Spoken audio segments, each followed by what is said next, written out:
Guys, I'm not going to sugarcoat it. That was hard to watch at times. The game didn't end long ago. My blood pressure hasn't dropped. There is one massive positive. The All Blacks found a way to win their first test of the year, but I'm going to just start off by saluting a very dogged French team full of heart. Yes, inexperienced. Yes, they didn't quite have the finishing power, but they probably scored way too many points against a much more experienced All Black side. And you have to give the French some credit. They were totally undervalued. They were 8-1 to win this game. Clearly, a classic example. We never learn. The French can't be trusted to go down quietly. And this was just another example from the 100+ years of these two teams playing each other. You can never bet against the French, because that could have gone really ugly at the end. If it weren't for terrific control of territory and possession in the second half from the All Blacks. Phew. All right, before we go any further, I just want to wish a happy 4th of July weekend to any of my American followers or anyone who loves an American. If you have an American in your life, I dressed patriotically, as you can see. So happy 4th, y'all. I'm in Atlanta, Georgia, finishing off filming a documentary, but we're here to talk about rugby today, and I've just digested this match from Dunedin, in many ways reminiscent of the All Blacks' very scratchy openers against England last year. One of them was under that same roof in Dunedin. The ABs got up by a point. They were just good enough. That's how I felt in this game. They were just good enough. A couple of players really didn't set the world on fire. One or two exceeded my expectations, so we're going to break down who shone and who misfired for the All Blacks. But let's recap the game itself. So much was made in the media and in pubs around New Zealand about whether DMAC or Beauden Barrett would start at 10. There can only be one. This town ain't big enough for the two of us. Well, that turned out to be a complete moot point. Yes, Beauden Barrett did get the starting number 10 jersey, but it wasn't even a minute into the game when DMAC trotted out. Unfortunately, Sevu Reece got a pretty sickening head knock as he was chasing after a high ball, making a tackle. He just got his head in a terribly wrong position. And listen, I'm no medical professional. I took one look at the expression on his face. I knew he would not pass the HIA. I knew he was not coming back. That boy was absolutely seeing stars. He was a deer in headlights. He was groggy as hell. He gingerly limped off the field, and I thought, okay, that's the last we're going to see of him. And the All Blacks struggled to adjust to losing their star winger. DMAC did go to 15. Of course, you're not going to immediately pull Barrett out of his 10 position. Will Jordan went to the wing. He's played a lot there, but it did destabilize the All Blacks. And very clearly, I put in my notes, in the first 10 minutes, the French were the far more impressive team. The All Blacks looked rusty, discombobulated, like they were struggling to make their connections stick. That was a bit of a theme in this game, and we have to give them just a little bit of slack here. This is not uncommon. More often than not, the first All Blacks game of the year is ropey, rusty, and a bit hard to watch. This was exactly the same. Now, we'll be a bit less forgiving next week and the week after, but you do have to say there was an element of opening night jitters in this All Black performance, and just to calm some of the nerves out there, historically, that does tend to go away after the first game. But boy, we were nervous because the French were attacking the breakdown better, despite the much vaunted All Blacks back row, where we've moved Tupou out of his locking spot, put him at 6, Ardie Savea, the star performer from Super Rugby, he's at 7. Exciting debut from Christian Leo-Willie.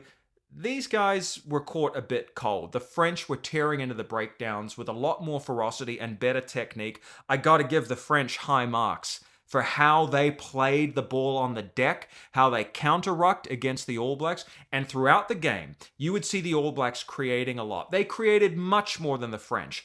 Big tick for their opportunity creation. Lower marks for finishing, and certainly lower marks for ball security at the breakdown. The French spoiled the party time and time again as the All Blacks would rack up phases, and that's a little bit troubling. That's a big work on for Razor Robertson's men. But it wasn't just the breakdown where I felt the All Blacks were beaten to the punch. I felt across the full 80 minutes the French were superior in the air. more accurate with their tactical kicking, better kick chase, better competition in the air for the ball. I just generally felt like they were getting more purchase from their kicks, and they were generally diffusing whatever the All Blacks sent their way off the foot.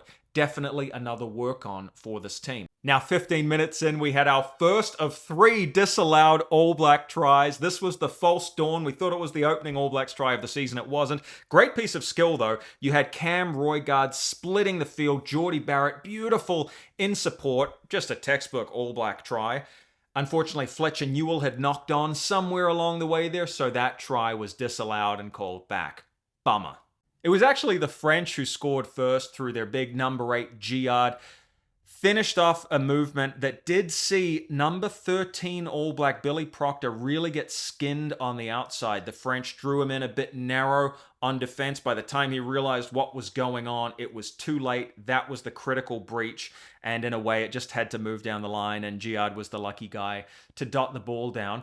But a few alarm bells ringing there about the All Blacks midfield. Beauden Barrett looked terrific, back in fine form after his stint with Leinster, as you thought he would. Despite what Stephen Donald might say, it's not very low-quality rugby up there. It's a pretty good brand of rugby. He didn't really miss a beat, straight back into All Black quality performance. But Proctor had a nervy game. Did some good things later on. This was the quintessential mixed bag, tending towards the negative, if I'm being quite honest. There were a few defensive lapses from Proctor. And perhaps this is what Razor has observed in some of the training sessions that we haven't, that Rieko Ioane is just a little bit more composed on defense, a little bit more aware of the defensive structures that the All Blacks want to play with. We need to give Proctor a bit more time, because clearly the potential's there and the attacking upside is there. But this apparently is the weakness of his game, and he was exploited a couple of times by the French today, and that did raise some concerns. The All Blacks finally got on the board in the 19th minute. You can thank Captain Scott Barrett for that. There was a desperation charge down of a French clearing kick. That cemented the All Blacks' position in the right part of the field. They moved through the phases. Ultimately, it was Will Jordan dotting down for his first of 2 tries, almost 3, off a lovely looping Beauden Barrett run, a big arcing pass. But really, the star player in all that was kind of Christian Leo-Willie, who just put a beautifully deft, soft ball into the hands of Beauden Barrett. We'll talk more about Christian Leo-Willie, but he was a standout for the All Blacks, one of the most promising debutants. He's a guy I didn't pick in my All Black squad, and quite frankly, Razor didn't either. I mean, he was called in as injury cover, but Luke Jacobson couldn't shake off his head knock. And then once it was confirmed that Wallace Satiti needs surgery on his injury, Christian Leo-Willie was kind of the next man up, and he really made a good fist of his debut at 8 today. So the All Blacks really started to get rolling around the 20-minute mark, and I think overall their discipline was superior. The French were incurring a string of penalties.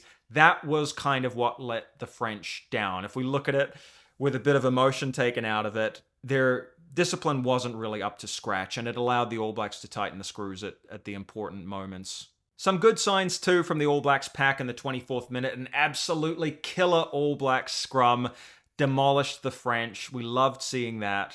And shortly after winning a scrum penalty, the All Blacks kicked for the corner, secured a nice rolling maul, and Tupou Vaa'i was able to score, which was pretty great. But again, it was amazing depth and interplay, in particular from Beauden Barrett and Damian McKenzie chiming in together. That overused term, dual playmakers. Well, you saw the benefits of having Jordan, Barrett, and DMAC all out there at the same time. Some of the depth and timing of their support play was really beautiful today. That is a foundation the All Black backline can definitely build on. But Damian McKenzie, I mean, he beat about 6 different players just stepping off his right foot. So evasive, so elusive. To me, there's no question he's got to be there in the team. It's just a question of whether he's coming off the bench or starting at 10. But man, he looked like a superstar out there at times, for sure. One other aspect I would give a big tick to is the apparent size and height of this All Blacks pack. It was nice seeing Tupou Vaa'i have a good game at 6. The All Blacks were certainly not struggling to win lineouts, particularly with Fabian Holland on debut. He was a good source of possession for the All Blacks, absolutely rock solid in the lineouts. A fine debut at home for Holland. But I think we're going to see a lot more of Tupou Vaa'i at 6, particularly with Wallace Satiti out.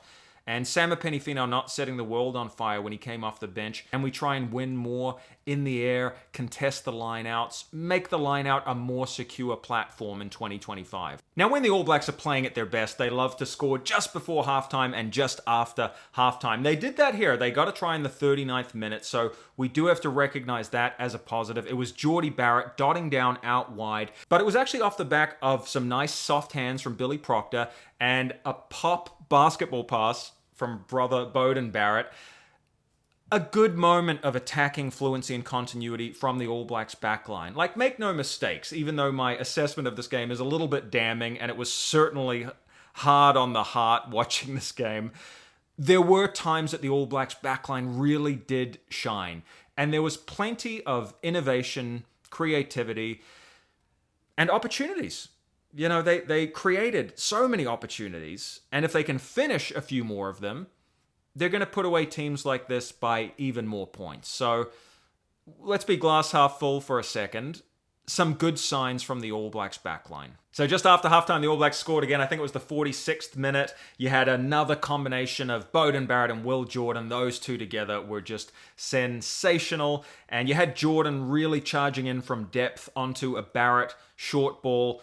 When they could do that and get their timing right, absolutely scintillating. Around the 50-minute mark, the French emptied out their bench. They brought on 5 forwards. Now, don't forget, the French had a 6-2 split going into this game, so they really prioritized the forward pack. You had the big man, Taufa Fanua, coming on. Huge lock, very experienced. I did mention him when I previewed the French squad. That worried me a little bit. And I think I was right to be worried because there was a lot of defensive sting from the French pack in the second half. And again, plenty of spoiling antics at the breakdown. Legal ones, good ones, fair play to the French. The All Blacks would be ramping up, going through the phases, and the French would just snuffle it out at the last moment. And I almost felt like the French were, I don't want to say giving up meters, but they were missing a lot of tackles. The All Blacks had many line breaks. It just seemed like the French were content to let the line breaks happen, knowing how good their scramble D was. It's almost like they were only operating at 100% efficiency once they got into their own 22. They were a different team defensively in the red zone. Yes, they were leaky in the middle of the field, but close to their own try line, they actually put up a pretty damn good fight on defense and spoiled a lot of opportunities for the ABs. They weren't too good at finishing, but Cameron Wokey from France, he did score a fine try. There was some leaky All Black defense that led to that, though. Adi Savea, very rare occurrence of him being asleep in midfield on D. Cam Roigard had a heroic scrambling effort on defense, but it wasn't really enough. You know, there was just this fatal breach where the All Blacks defense kind of just dissipated totally for a moment. The French were through, and look, they were able to stay in the hunt just off the back of that try. They were never really too far behind the All Blacks for the rest of the game. All Blacks maintained their lead, but the French were nipping at their heels the whole time. The French did incur a yellow card in the 55th minute, went against Villiers. He put his hand out, knocked a ball down when the All Blacks were hot on attack, and the ref ruled that was cynical. That wasn't a real attempt at an intercept. What's my view on it? It was instinctive. It was so quick the way it happened. But I agree with the call. The guy had absolutely no chance of catching that ball. It has to be a meaningful attempt. Sticking your hand out and the ball just bouncing off it, I don't think that really cuts it, to be honest. So I was okay with that. What worried me more was that the All Blacks couldn't really capitalize on the one-man advantage they had. And we got into this series of plays where the All Blacks would build phase after phase after phase, even score some tries, and they were called back. 2 of them were called back and disallowed. One of them was due to a knock-on from Billy Proctor as he attempted to score a try. There was just a little bit of separation between his hand and the ball. I mean, that's the law. No problem with that. And then the other one I kind of did have a problem with. It was a beautiful try that the All Blacks put together, and it would have been a 3rd try to Will Jordan, but it was ruled that there was obstruction in midfield from Pacilio Tosi. My view is Pacilio Tosi didn't really take out a guy who could have tackled Beauden Barrett. Arguably, he could have slid and made a covering tackle. Look, to the letter of the law, that's fine, I suppose. With my obstruction, I just like it to be pretty clear and obvious that a player is impeded. I think even if Pacilio Tosi wasn't there, running that blocker line a little too aggressively, I don't think anyone would have stopped the All Blacks from scoring there. Just my 2 cents. What do you think? Do you think that one was fair? I kind of would have liked that try to be allowed. Certainly would have given the All Blacks a bit more breathing room. But I felt that one was a little harsh, to be honest with you. Man, the All Blacks kept trying, but then again, in the 68th minute, just a killer French turnover. Frustration here as the All Blacks couldn't finish the multiple opportunities that they were creating. But let's go down to the dying minutes. The All Blacks have somehow weathered a bit of a French storm. They've still got the lead. They start to kill off the game. In the 77th minute, we have to applaud the entirely new front row for the All Blacks. Samisoni Takiaho back at hooker. Ollie Norris on debut. Pasilio Tosi on the other side of the front row. They had a fantastic scrum, earned a penalty. Phew. Now the All Blacks can kick the ball long. They win their line out. Phew. They start to go through the motions of grinding the game down, killing the ball, pick and go, running in pods, milking the clock. Eventually, Beauden Barrett puts the ball out. We win the game. Oh! Thank God.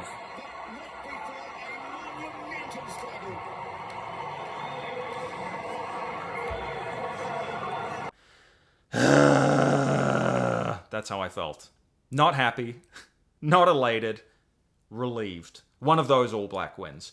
We'll take the win, though, and congratulations to the All Blacks. You got the win. You got the dub. Wasn't pretty. It isn't usually, though, in the first game of the season. This is just a really hard game to process and analyze because it was such a mixed bag. You know, at times, the All Blacks looked like they were going to run away with the game. At times, they were creating a lot pretty easily. When they got their pick and go rolling, when they got the recycling happening fast, and guys like Christian Leo-Willie, outstanding on debut tonight, when he was chiming in with his athleticism and his pace, man, you started thinking the future's looking bright for the All Blacks. You throw in a guy like Duplessis Karifi, Peter Lakai, who's injured, bring back Wallace Satiti. Man, I'm not worried about our loose forward stocks. In fact, I'm excited that we could have the best in the world potentially. But then at other times, you saw these defensive lapses from guys like Billy Proctor. You saw a lack of ball security in the ruck, and that worried me. You know, I felt pretty sick most of the second half of this game. Extremely relieved that the boys pulled it out and won it. But a few worrying signs, plenty to work on for Razor. You'd have to say that Christian Leo-Willie and Fabian Holland shone on debut. Proctor didn't really do much for his reputation in this game. And I think you just saw some legends underline why they are legends. I'm talking about Beauden Barrett, who was fantastic with his goal kicking tonight. Absolutely ice cool. One of the better goal kicking performances I've ever seen because we really needed every one of those and he slotted them. Jordan was fantastic. Geordie Barrett was very good. DMAC created a lot. So the stars shone overall. It was patchy at times, and there's a lot to do to be improved. So where do we go from here? I mean, was that the best shot that the French could fire? Did they catch the All Blacks a little bit asleep? Maybe. I certainly feel that the All Blacks have a lot of room for improvement, and, you know, if we could see a 20 or 30% lift from the All Blacks, they could certainly win one of these games convincingly in the series. They could run away with it. But time will tell, man. The French came to play, as I said, full credit to them. All right, guys, drop your comments on some of the new boys for the All Blacks in this game. How do you think they did? How do you think the rest of the series is going to go? Send this video to someone who loves rugby. Like, subscribe, and I'll be back for another one real soon. Take it easy. Bye for now.